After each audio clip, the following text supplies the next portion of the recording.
Bueno, buenas noches compañeros. Nosotros somos el segundo grupo de exposición. El tema que nos tocó son las variables macroeconómicas que afectan la tasa de interés. Nuestro grupo está conformado por Joan Steven Delgado Zapata, Jimmy Leandro Calle y mi persona, Juan David Ramírez. Bueno, entonces, primero que todo, ¿qué es una variable macroeconómica? Entonces, se dice que es una variable económica que refleja el comportamiento de un fenómeno macroeconómico. En este caso, son indicadores que toma en cuenta un país para poder comprender su realidad económica con relación a la de los demás países. Cabe resaltar que cada una de estas variables económicas generan información fundamental para promover el desarrollo de un país en función de sus actividades internas y su vinculación con el resto del mundo. El primer indicador que nosotros analizamos es el PIB o Producto Interno Bruto o Producto Interior Bruto. Esta es una variable macroeconómica que expresa el valor monetario de producción de bienes y servicios, es decir, todas las mercancías producidas en el país durante un periodo de tiempo determinado, que este normalmente es por un año. Se dice que un país crece económicamente cuando la tasa de variación del PIB aumenta. Esto quiere decir, si el PIB del año actual es mayor que el del año anterior. Por eso se dice que este indicador se utiliza para medir la riqueza de un país.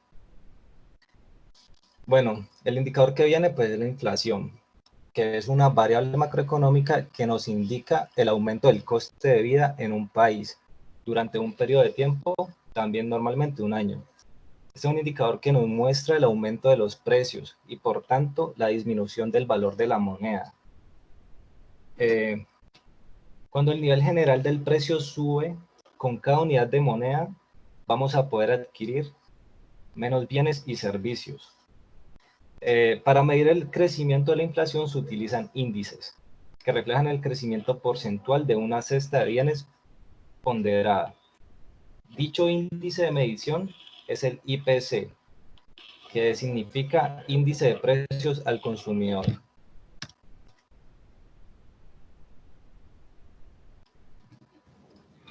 Bueno, la siguiente variable es el desempleo.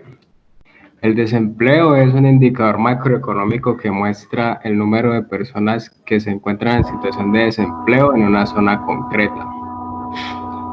El desempleo o paro significa falta de empleo y es básicamente que se trata como de un desajuste en el mercado laboral donde la oferta de trabajo por parte de los trabajadores es superior a la demanda de trabajo por parte de las empresas. ¿Qué quiere decir esto? Que, digamos, hay mucha gente disponible para trabajar, o sea, que puede estar activa, pero no lo está debido a que no hay mucha oferta laboral como tal.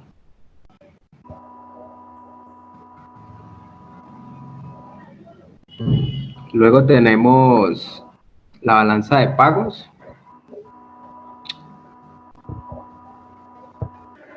que esta hace referencia a todos los intercambios económicos de un país con el exterior durante un periodo de tiempo determinado. La balanza de pagos es un documento contable en el que se registran operaciones comerciales de servicios y de movimientos capitales de un país con el exterior. La balanza de pagos es un indicador macroeconómico que proporciona información sobre la situación económica del país de una manera general. ¿Qué quiere decir esto? Eso quiere decir que permite conocer todos los ingresos que recibe un país procedentes del resto del mundo y los pagos que realiza tal país al resto del mundo, esto debido a las importaciones y exportaciones de bienes, servicios, capital y transferencias en un periodo de tiempo. También tenemos la deuda privada.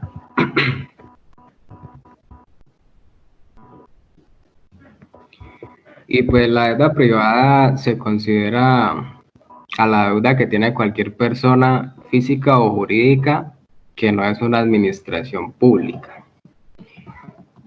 Eh, es decir, la deuda privada es aquella deuda que se genera cuando una persona pide un préstamo o un crédito, cuando una empresa emite bonos o pagarés o bueno, etcétera. Todo eso es deuda privada.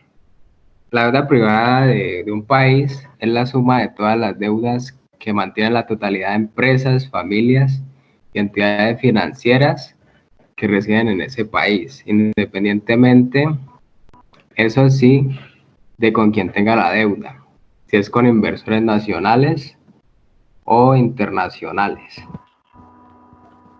Estas deudas sirven para financiar los gastos de quien las pide, pero al contrario pues de la deuda pública, la mayoría de estas deudas pues, provienen de créditos y préstamos, aunque también hay muchas empresas que realizan emisiones de títulos de deuda para financiarse.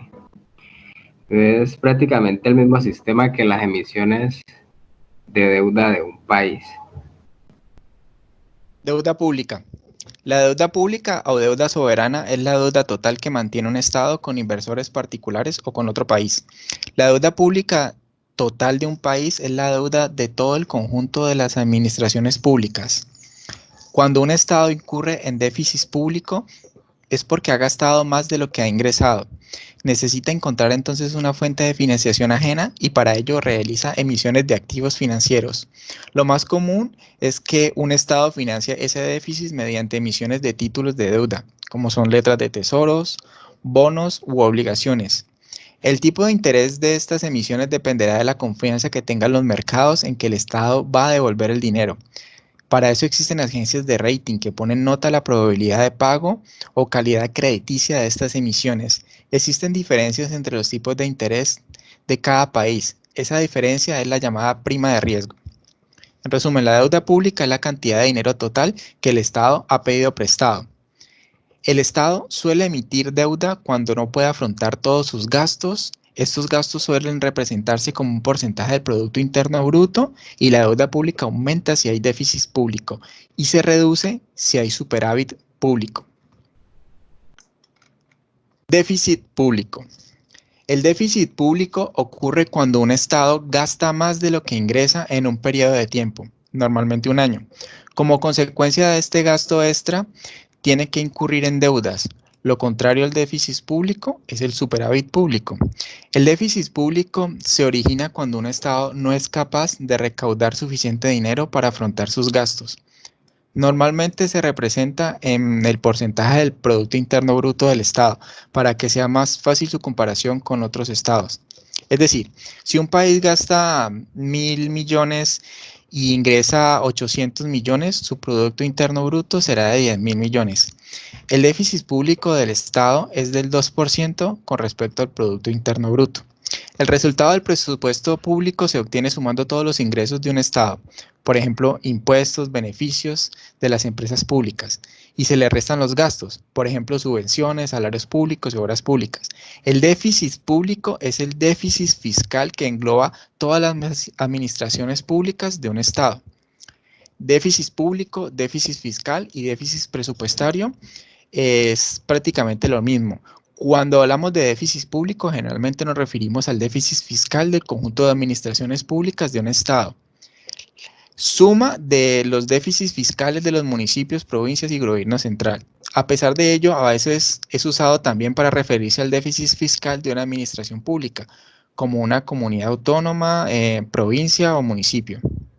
Las administraciones públicas tienen la obligación de realizar un presupuesto para saber cuáles serán sus ingresos y gastos el próximo año. Por ello sabrán con anterioridad si un Estado va a tener o no déficit público. En este caso se conoce como déficit presupuestario, porque hace referencia al déficit fiscal previsto por el gobierno a realizar los presupuestos del año siguiente.